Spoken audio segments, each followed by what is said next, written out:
Hello everyone, कैसे हो आप लोग। मैं आपका रमन शर्मा। आप लोग यूट्यूब के ऊपर इतना प्यार देते हो वीडियोस को, तो हमारा दिल करता है कि आप लोगों के लिए एक इतनी डिफरेंट इंफॉर्मेशन लेके आए तो आप इंग्लिश का बहुत कुछ सीख सकें।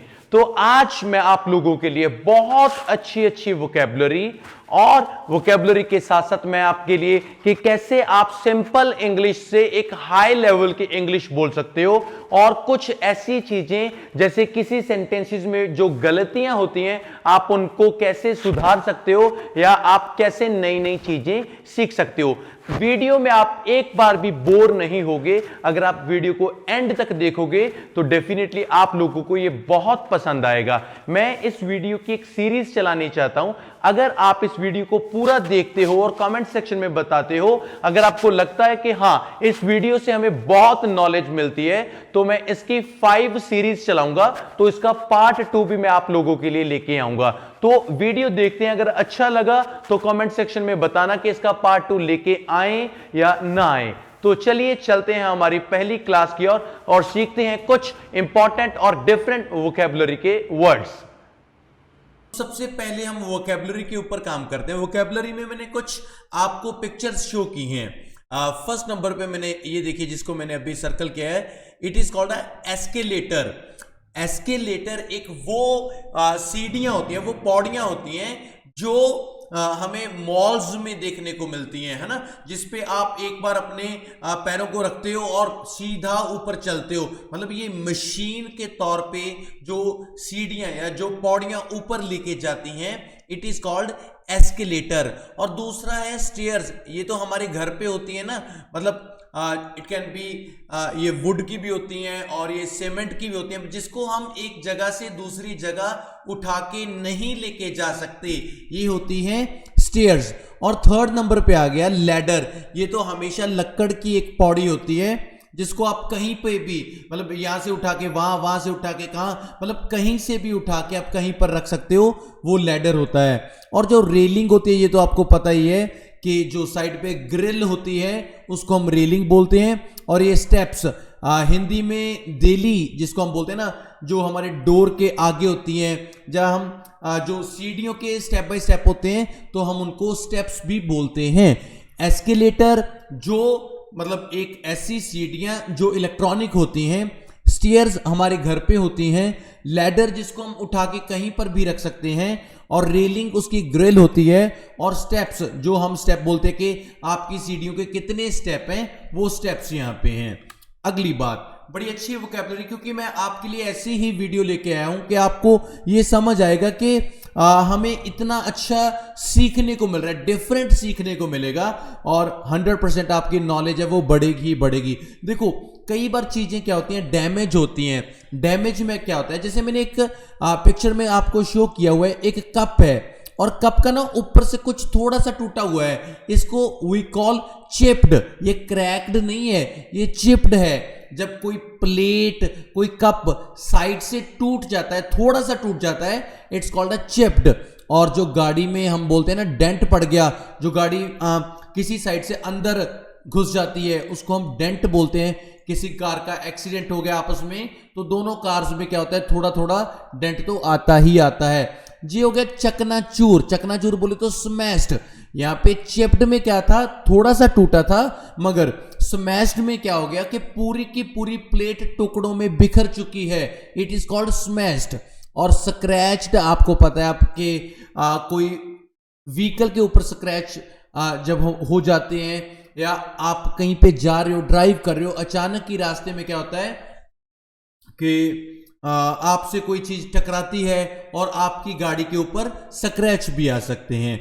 ब्रोकन, ब्रोकन होता है किसी चीज का टूट जाना, ये टूटते भी हैं। और क्रैक होता है, जैसे हम बोलते हैं त्रेड आ जाना, किसी चीज में त्रेड आती है, उसको हम क्रैक बोलते हैं। तो यहां तक हमने क्या क्या सीखा, एक तो हमने ये वोकैबुलरी सीखी थी यूजफुल वोकैबुलरी में, और दूसरे नंबर पे हमने ये वोकैबुलरी सीखी है। तो आइए थर्ड वोकैबुलरी की तो और चलते हैं। बहुत अच्छा है। एक होता है जैसे स्क्वीज। आप स्क्यूज को एक पिक्चर से बहुत अच्छे तरीके से आप गेट कर सकते हो। जैसे हम टूथपेस्ट को दबा दबा कर निकालते हैं, निचोड़ निचोड़ कर निकालते हैं, वो होता है स्क्यूज।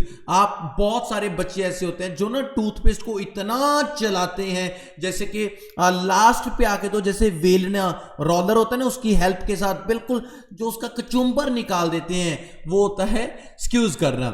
और ये स्क्वैश, जब आप किसी चीज को बिल्कुल अपने पांव के नीचे कुचल देते हो, it is called a squash. Press क्या होगा? किसी चीज को दबाना, जैसे हम लिफ्ट में किसी चीज को दबाते हैं, that is called a press. Crush करना, जैसे हम किसी मसाले होते हैं ना, उसको हम कूटते हैं, उसको क्रश करना बोलते हैं। क्रम्पल, ये बहुत अच्छा वर्ड है। आपको मैंने एक पेपर दे दिया, आपने उसको जैसे मोज डोज दिया, हाथों से कचर कचर जा कर दिया, उसको हम क्या बोलते हैं? क्रम्पल बोलते हैं। हाथ में मुट्ठी में उसको मीच देना, उसको क्रम्पल कर देना। और जो रिंग होता है, इसका मतलब होता है निचोड़ना, WRING रिंग होता है, इसका मतलब होता है निचोड़ना। तो हमने 3 स्टेप्स की अभी तक वोकैबुलरी सीख चुके हैं। तो आप लोगों को पता ही होगा कि पैसा आज के जमाने में कितना इंपॉर्टेंट है। तो पैसे का रोल, पैसा एक टूल है, मगर हर एक जगह पे पैसे को हम मनी नहीं बोलते। हां, पैसे का मतलब मनी होता है, मैं आपकी बात को मानता हूं, मगर मैं आपको अभी बताने वाला हूं कि पैसा जो मनी है वो कहां पर जाके उसका नाम क्या हो जाता है। मतलब पैसे के नाम भी इतने ज्यादा हैं कि वो हर जगह पर जाके बदलते रहते हैं। हैरान हो रहे हो ना? तो कोई बात नहीं, आइए मैं वीडियो में आपको दिखाता हूं और आप बहुत अच्छे तरीके से सीखोगे और खास तौर पे वोकैबुलरी आपके बड़ी काम आने वाली है। तो चलिए देखते हैं कि पैसे के कितने और नाम हैं। पहला, जैसे मैंने यहां पे लिख दिया कि मनी हैज डिफरेंट नेम्स। जो पैसा है ना, उसके भी अलग अलग नाम हैं। जैसे कि हम बात करते हैं, in marriage it is called dowry. ये देखो, है तो पैसा ही, जब मैरिज में लग गया तो एक दाज के रूप में आ गया, ये डॉरी बन गया। और इन टेंपल और church it is called donation. कहीं पे भी जो टेंपल में है, कोई चर्च में है तो वो पैसा, मगर वो डोनेशन बन चुका है। स्कूल में वो फीस बन चुका है। डाइवोर्स में वो एलमनी बन चुका है। जो किसी, हम बोलते हैं ना कि ये उसको एलमनी मिला। एलमनी मतलब क्या होता है कि जो पैसा डाइवोर्स के बाद पति अपनी पत्नी को देता है, उसको एलमनी बोलते हैं। जो कोर्ट होता है उसमें पैसा होता है, उसको फाइन बोलते हैं। और जो किडनैपर मांगते हैं पैसा, that is called a ransom. Ransom भी वो होता है जब किसी से डिमांड की जाती है कि हम इतने पैसे दो। चिल्ड्रन क्या होता है? It's allowance. जो हमारे बच्चे पॉकेट मनी मांगते हैं, जो बच्चे पैसा मांगते हैं, वो अलाउंस होती है। और जब आप किसी गवर्नमेंट को पे करते हो, होता तो पैसा है मगर बन जाता है टैक्स। जब आप बैंक से लेते हो, होता तो वो पैसा है मगर उसका नाम चेंज होकर बन जाता है लोन। जब एम्प्लॉयर टू वर्कर्स, मतलब क्या होता है, जब एक मालिक अपने जो काम करता है उसको पैसे देता है तो बन जाती है सैलरी। और जब हम किसी से उधार लेते हैं तो बन जाता है कर्ज, बोले तो डेट। और जैसे मास्टर ऑफ सबॉर्डिनेट क्या होता है? It's a wages. जो आदमी हर रोज मतलब सैलरी लेता है, हर रोज मतलब सुबह काम किया शाम को पैसे लिए, सुबह काम किया शाम को पैसे लिए। सैलरी तो आपको पूरी मंथ के बाद मिलती है, वेजेस आपको हर रोज मिलती है। ये देखिए पैसे के कितने नाम हैं। तो मैं उम्मीद करूंगा कि आपको बहुत अच्छा लगा होगा। मैं आप लोगों के लिए लेके आया हूं 8 बहुत छोटे छोटे वर्ड्स जो आप अपनी रोज जिंदगी में स्पेंड करते हो। 8 वर्ड्स हैं और डेफिनेटली आपको बहुत पसंद आएंगे और आप इनको यूज करना मत भूलना और ये इनकी वैल्यू आइए सीखते हैं। सबसे पहले मैंने आपको शो किया, it's called a whisk. WHISK। Hindi में हम इसको बोलते हैं जैसे किसी चीज को घोलना। हम किसी भी चीज को घोलते हैं ना, उसको व्हिस्क बोलते हैं। बोल सकते हैं हम, जैसे बेसन के हम पकौड़े बनाते हैं तो बेसन को हाथ से घोलते हैं। किसी भी चीज को, जो एग बनाते हैं, मतलब क्या होता है, जो ऑमलेट बनाता है वो एग को व्हिस्क करते हैं, मतलब हिलाना, घोलना। It's called a whisk. Second क्या है? पील। पील का मतलब होता है छीलना। अगर आप किसी फ्रूट को, किसी सब्जी को छीलते हो, वो होता है पील करना। जैसे हम बोलते हैं ना कि ऑरेंज को पील कर दो, ऑरेंज को पील कर दो और बनाना को भी पील कर दो। किसी भी फ्रूट को जब हम छीलने की बात करते हैं तो हम उसको पील बोलते हैं। कोई फ्रूट हो चाहे कोई सब्जी भी हो। ग्रेट हमें हिंदी में तो बहुत अच्छे तरीके से पता नहीं, मगर पंजाबी में इसको बोलते हैं कद्दूकस करना। हिंदी में भी शायद ऐसे आप बोलते हो। ये शेप से आप बहुत कुछ अंदाजा लगा सकते हो। हम मूली के पराठे खाते थे, गाजर का हलवा बनवाते थे, तो इसमें क्या होता था, इसको रगड़ रगड़ के इसके जो एक ही शेप से निकलता था, इसको ग्रेट बोलते हैं। इसकी अलग अलग शेप्स भी होती है ना, किसी में वो मोटा निकलता है, किसी में वो पतला निकलता है, किसी में डिजाइनदार निकलता है। अगर आपने भी अपनी लाइफ में ऐसा कुछ किया है तो कमेंट सेक्शन में जरूर बताना। और ये हमारे बचपन में सबसे अच्छी चीज थी जो ग्रेट था। ग्रेट में हम बहुत तरह तरह की सब्जियों को ऐसे कद्दूकस करते थे। हमने क्या क्या सीखा अभी तक? विस्क क्या होता है, घोलना। पील क्या होता है, छीलना। और ग्रेट क्या हो गया हमारे पास, किसी चीज को कद्दूकस करना, कोई छोटी छोटी चीजें बनाना। स्क्वीज करना, निचोड़ना, जैसे आप कोई भी चीज को, नींबू को निचोड़ते हो। किसी आप बैठे हो कहीं पे तो आप बोल सकते हो, अरे भाई जो लाइम है, नींबू है ना, उसको स्क्वीज कर दो। स्क्वीज करना मतलब क्या हो गया, निचोड़ना, इसको निचोड़ दो। पौर करना, डालना। आप बोल सकते हो कि मेरे को ना चाय पौर कर दो, आप मेरे को ना सूप पौर कर दो। किसी चीज को हम सर्व करते हैं, पौर करने का मतलब होता है उसको डालना। चॉप, ये बहुत अच्छा है। ये चॉप का मतलब होता है काटना, मगर दो ही चीजों को काटना, चाहे वो सब्जियां हो चाहे वो फल हो, और किसी चीज को काटना नहीं बोलते इसको।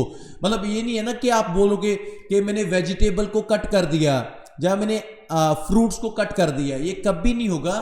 वेजिटेबल और फ्रूट हमेशा ही चॉप होते हैं, मतलब ये क्लियर है। और स्लाइस, स्लाइस में जब हम काटते हैं पीसेस में, हम पंजाबी में बोलते हैं उसको फाड़ी बोलते हैं, शायद हिंदी में भी यही बोलते होंगे। हम बोलते हैं कि एक फाड़ी दे दे मेरे को, तो एक स्लाइस दे दे, एक टुकड़ा दे दे मेरे को, स्लाइस। रोल करना, वेलना, जब हम रोटी को रोल करते हैं, जब किसी भी चीज को हम बनाते हैं उसको एक शेप के साथ जैसे वेलने की मदद से करते हैं, इट इज कॉल्ड रोल। तो हमने ये 8 हमारे वोकैब के ये भी नए वर्ड्स हैं, तो हम डेली इनको यूज कर सकते हैं। सिंपल इंग्लिश से तो आप बोर ही हो चुके होंगे, आपको पता ही है। तो मैंने आप लोगों के लिए 5 सेंटेंसेस ऐसे लेके आया हूं कि जिसमें सिंपल इंग्लिश भी दी हुई है और उसी का मैंने एक मॉडर्न एस्पेक्ट, जैसे कि उसको एडवांस इंग्लिश में कैसे बोल सकते हो। और आप याद रखना कि आपको इतना अच्छा लगेगा और आप डेफिनेटली वीडियो को अंत तक जरूर देखोगे और आपको नॉलेज है वो बहुत मिलेगा। तो चलिए देखते हैं कि आप सिंपल इंग्लिश से मॉडर्न इंग्लिश कैसे बोल सकते हो। सबसे पहला, अगर आप नॉर्मल इंग्लिश में बोलते हो सॉरी आई फेल अस्लीप, माफ कीजिए मैं सो गया, तो आप उसको सॉरी आई फेल अस्लीप की जगह पे आप बोल सकते हो sorry I nodded of. Nodded of का मतलब यह कि अरे भाई मैं तो लटक गया, मैं तो सो गया। मतलब क्या है कि अगर आप सोते हो तो आपने ये नहीं बोलना सॉरी मैं यार सो गया था, मेरे को माफ कर दो, सॉरी आई फेल अस्लीप नहीं। इसकी जगह पे अगर आप बेटर इंग्लिश बोलना चाहते हो तो आप बोल सकते हो सॉरी आई नॉडेड ऑफ। इसका मतलब भी है माफ करना, मैं सो गया था। दूसरा, आई एम वेरी टायर्ड। जब आप बहुत ज्यादा थक जाते हो तो आप बोलते हो आई एम वेरी टायर्ड। आज से आई एम वेरी टायर्ड को छोड़ दीजिए, आपने बोलना है आई एम एग्जॉस्टेड। हाँ, एग्जॉस्टेड ये बहुत अच्छा वर्ड है। इसकी जगह पे ना एक फटीग भी आता है, फटीग ये भी एक वर्ड है, थकने को बोलते हैं, FATIGUE, फटीग। तो आप बहुत अगर बेटर इंग्लिश सीखना चाहते हो तो आई एम एग्जॉस्टेड आप बोलिए, ये बहुत अच्छा और इंप्रेसिव रहेगा। पहला क्या था, सॉरी आई नॉडेड ऑफ, और दूसरा क्या हो गया, आई एम एग्जॉस्टेड। अगर आप बोला आपको भूख लगी है, आई एम वेरी हंग्री, मतलब आज मैं आपको ये बता रहा हूं कि वेरी जो होता है उसको हम एक अच्छे वर्ड में कैसे यूज कर सकते हो। आई एम वेरी हंग्री, क्या मेरे को तो भाई बहुत भूख लगी है, तो आप इसको यूज कर सकते हो I am starving. I am starving का मतलब क्या हो गया, मैं बहुत ज्यादा भूखा हूं। किसी ने ये नहीं बताना कि I am very starving. Very starving कभी नहीं होगा, मतलब वेरी हंग्री का वर्ड ही हमने यहां पे स्टार्विंग यूज किया है। लेट्स मीट टुडे, चलो आज मिलते हैं। इसको हम लेट्स को लेट्स ही रहने देते हैं, ठीक है। मीट टुडे को टुडे रहने देते हैं। मीट को हम बोलते हैं catch up. Let's catch up today, आज हम मिलते हैं, चलो आज मिलते हैं, let's catch up today, rather से लेट्स मीट टुडे, तो हम बोल सकते हैं लेट्स कैच अप टुडे। और ये हमारा इसमें लास्ट था। आई एम वेरी हैप्पी, मैं बहुत खुश हूं, तो आप इसको बहुत अच्छे से यूज कर सकते हो। I am over the moon, अरे भाई मैं तो ओवर द मून हूं। ये सबसे अच्छे आपको 5 मैंने सिखाए हैं। इंग्लिश में बहुत जगह पे हम करते हैं मिस्टेक्स, बहुत सेंटेंसेस में करते हैं हम मिस्टेक्स। तो मैंने आप लोगों के लिए 5 ऐसे सेंटेंसेस चुने हैं जिसमें ऊपर आपको एक लाइन दी हुई है, उसमें मिस्टेक है और उस मिस्टेक को अच्छे तरीके से मैंने नीचे लिखा भी हुआ है। हम रोज बोलने वाले, रोज लिखने वाले इन सेंटेंसेस में कौन कौन से मिस्टेक्स करते हैं और इनको कैसे सुधार सकते हैं, आइए चलते हैं 5 सेंटेंसेस की ओर। सबसे पहला, वेरी गुड, ये बहुत अच्छा है। I can borrow you some money if you need it. मतलब ये तो कहना तो ये चाहता है कि अगर आपको पैसे की जरूरत होगी तो मैं आपको पैसे दे दूंगा, मगर ये गलत है। सही क्या है? I can lend you some money if you want और इफ यू नीड इट। पता है क्या होता है, यहां पे उसने बोला कि आपको अगर पैसे की जरूरत होगी तो मैं आपको दे दूंगा ना, मगर यहां पे बोरो, बोरो का मतलब होता है किसी से उधार लेना। बोरो का मतलब होता है उधार लेना किसी चीज को, तो लेंड का मतलब होता है उधार देना। तो ये याद रखना। यहां पे उसने क्या बोलना चाहता था कि अगर तेरे को पैसे की जरूरत होगी तो मेरे से ले लेना, मैं तेरे को दे दूंगा, ठीक है ना। तो यहां पे बोरो का मतलब तो होता है मैं तेरे से पैसे ले लूंगा। सेंटेंस यहां पे गलत बन चुका है।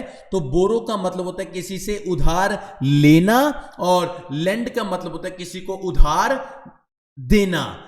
अगर आपने भी किसी को कोई ना कोई चीज उधारी दी हुई है तो कमेंट सेक्शन में बताइए जरूर। अगर मेरे को वो कमेंट किसी का अच्छा लगा तो 100% उसको मैं आइल्स का एडमिशन है वो एज अ गिफ्ट दूंगा ही दूंगा। चलिए दूसरा वर्ड देखते हैं, एक बहुत अच्छा है। हम बोलते कई बार डू नॉट फॉरगेट, भूलना मत, टू रिप्लाई बैक। मेरे को रिप्लाई बैक करना भूलना मत, मेरे को इमीडिएटली रिप्लाई कर देना। तो ये बिल्कुल गलत है क्योंकि रिप्लाई बैक कोई वर्ड ही नहीं है। तो इसका एक्यूरेट क्या है? Do not forget to reply, बस बात खत्म। Do not forget to reply का यही मतलब हो गया कि मेरे को रिप्लाई करना तुम भूलना मत, तो कभी भी बैक नहीं आएगा। ये 2 चीजें। Third, I am listening music, और लिसनिंग म्यूजिक के बीच में 100% टू आएगा ही आएगा। अगर आपने आई एम लिसनिंग म्यूजिक डाल दिया तो गलत हो जाएगा। I am listening to music, ये सबसे अच्छा है।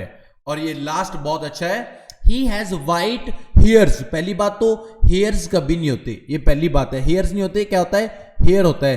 तो जो चिट्टे बाल होते हैं ना, हम उसको वाइट हेयर कभी नहीं बोलते, वो हमारे लिए ग्रे हेयर होते हैं। तो ये ही हैज वाइट हेयर्स नहीं बनेगा, तो क्या बन गया? He has grey hair. मतलब हेयर्स कभी नहीं आता और जो व्हाइट नहीं होता वो ग्रे कलर के होते हैं। तो ये भी एक सीखने में एक बहुत अच्छी चीज आपको मिलेगी। तो उम्मीद करता हूं कि वीडियो में आपको सीखने को तो बहुत कुछ मिला होगा। अगर आपको वीडियो अच्छा लगा तो कमेंट सेक्शन में जरूर बताना, और अगर आप चाहते हो कि ऐसी ही स्पोकन की मैं एक सीरीज को शुरू करूं तो मैं आप लोगों के लिए नए नए वर्ड्स, नई नई वोकैबुलरी, नई नई अच्छी अच्छी चीजें लेके आता रहूंगा। वीडियो अच्छा लगा हो तो चैनल को सब्सक्राइब करो, अपने दोस्तों से करवाओ, और अगर आप चाहते हो कि इसकी सीरीज आगे भी आनी चाहिए तो कमेंट सेक्शन में बताना। मैं आप लोगों के लिए 5 सीरीज लेके आऊंगा। तो दूसरी सीरीज में भी पूछूंगा, अगर सीरीज अच्छी लग रही है तो तीसरी लेके आऊंगा। जैसा आप बोलोगे मैं वैसा करूंगा, क्योंकि आप लोगों के प्यार की बदौलत आज YouTube चैनल 4 लाख सब्सक्राइबर के पार चलने वाला है, और that's your love. Thank you so much video में बनने के लिए, धन्यवाद।